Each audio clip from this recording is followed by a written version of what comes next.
मासूम फ़लस्तीनियों पर जुल्म के पहाड़ तोड़ने वाला इसराइल अपने ही बिछाए हुए जाल में फंसने लगा।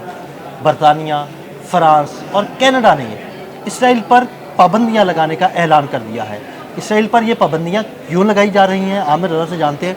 जी आमिर भाई, फ्रांस, बरतानिया और कनाडा ने इसराइल पर पाबंदियां लगाने का भी ऐलान कर दिया है। ये सारा क्या मामला है और ये क्यों पाबंदियां लगाने का ऐलान किया गया? पहली बात तो यह है कि फ़लस्तीन के हवाले से अगर कोई भी ठंडी हवा का झोंका हमें आता है तो हमें ज़रूर बयान करना चाहिए। और ये ठंडी हवा का झोंका तो हमें आ भी यूरोप की तरफ से रहा है, यानी उन ममालिक की तरफ से जिनसे हमें तवक्को नहीं थी।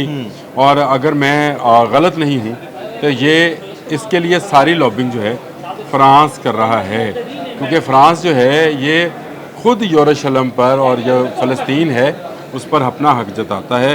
और कैथोलिक जो हैं वो कहते हैं कि जी हमने यहाँ से यहूदियों को निकाला था, ये दोबारा से आबाद हो गए, इनको निकाला जाए और जो अक्सा है वो हमारे हवाले किया जाए। तो अल-अक्सा के दावेदारों में ये भी शामिल हैं। लेकिन चलें, मुसलमानों को कहीं से कोई अच्छी खबर मिले तो वो बेहतरीन चीज़ है। मैं ये समझता हूँ कि गज़ा में जो जुल्म के पहाड़ जितने तोड़ने थे तोड़ लिए। आपने पिछले दिनों खबर सुनी होगी कि चाइना के ने इमदाद भेज दी जी। वो नहीं डरा कि इसराइल का कोई त्यारा सामने आएगा, क्योंकि नहीं आना था। इसराइल सिर्फ 69 लोगों पर अपने ड्रोन्स, अपने मिसाइल्स, अपने टैंक्स, अपनी बंदूकें, अपने जहाज़ जो है इस्तेमाल कर सकता है। जब कोई मुल्क उसके सामने खड़ा हो गया, इसराइल एक लिक्विड की झाग की तरह बैठ जाएगा। मैं क्या उसका यहाँ पे गंद फैलाऊँ, लेकिन ये है गंद ही, ये इस दुनिया का गंद है जिसको आखिरकार साफ़ होना है। और अब यूरोप से जो ये ठंडी हवा का झोंका है कि इसराइल पर पाबंदियाँ लग सकती हैं अगर उसने गज़ा के में जो जेनोसाइड, जो कत्लेआम जारी किया हुआ है, जो कर रखा है, उसको ख़त्म ना किया, खुराक और अद्वियात की जो पाबंदी लगा रखी है उसको ख़त्म ना किया, तो फिर इसराइल भी तैयार रहे। क्योंकि कनाडा, बरतानिया और फ्रांस, मैं ये समझता हूँ कि बहुत जल्द जर्मन्स भी इसमें शामिल हो जाएंगे। और आपको पता है कि जर्मन्स और यहूदियों का आपस में क्या तालमेल है और किस तरह से ये जो हैं एक दूसरे के मुखालिफ रहे हैं। तो इस वक्त जो फ़ज़ा बनती चली जा रही है उसमें मुझे ये लगता है कि अगर मुसलमान मुल्कों में से भी 2-1 मुल्क इसमें शामिल हो गए तो ये अरब स्ट्रिंग की तरह एक नई स्ट्रिंग बन सकती है जो इसराइल मुखालिफ स्ट्रिंग होगी।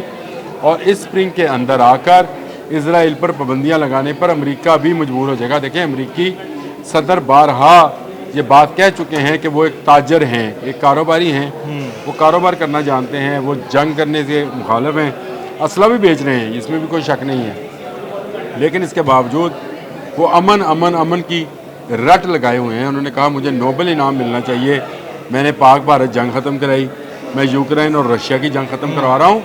तो मेरा ख्याल है कि अब उनको मुसलमान ममालिक को और यूरोप को तमाम को उनको कहना चाहिए कि वो ये इसराइल और फ़लस्तीन की जंग को भी ख़त्म कराएं। इसके लिए मुख्तलिफ़ फार्मूलाज जो हैं वो सामने आ रहे हैं, कोई 2 रियासती, कोई 3 रियासती, कोई 1 रियासती फार्मूला है। लेकिन असल मसला तो ये है कि इस वक्त जो कत्लेआम है जो इसराइल कर रहा है उससे निजात मिलनी चाहिए फ़लस्तीनियों को। और ये उसी सूरत मुमकिन है जब यूरोप से, यानी बरतानिया, फ्रांस से तो आ गई और अमेरिका के साथ बिल्कुल मौजूद मुल्क कनाडा से भी आ गई ये बात कि वो इसराइल पर पाबंदियाँ लगा सकते हैं। इसी स्प्रिंग को लेकर अगर मुसलमान मुल्कों में भी काम चल पड़े तो मैं ये समझता हूँ कि इसराइल मजबूर होगा 69 फ़लस्तीनियों का कत्लेआम बंद करने पे।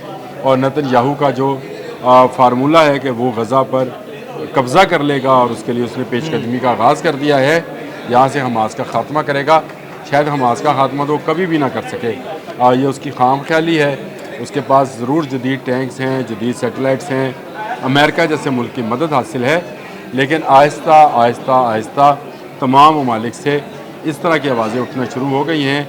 बहुत सारे यूरोपीय ममालिक में मुजाहरे जारी हैं, मुजाहरे किए भी जा रहे हैं और ये अपनी अपनी हुकूमतों से मुतालबा किया जा रहा है कि गज़ा में होने वाली जेनोसाइड, गज़ा में होने वाला कत्लेआम इसको ख़त्म कराया जाए।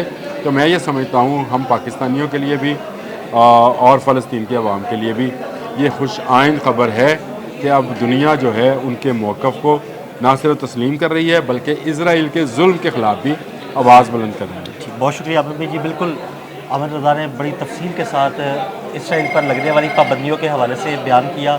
आमिर रज़ा और अदील अहमद को इजाज़त दीजिएगा। अल्लाह हाफ़िज़।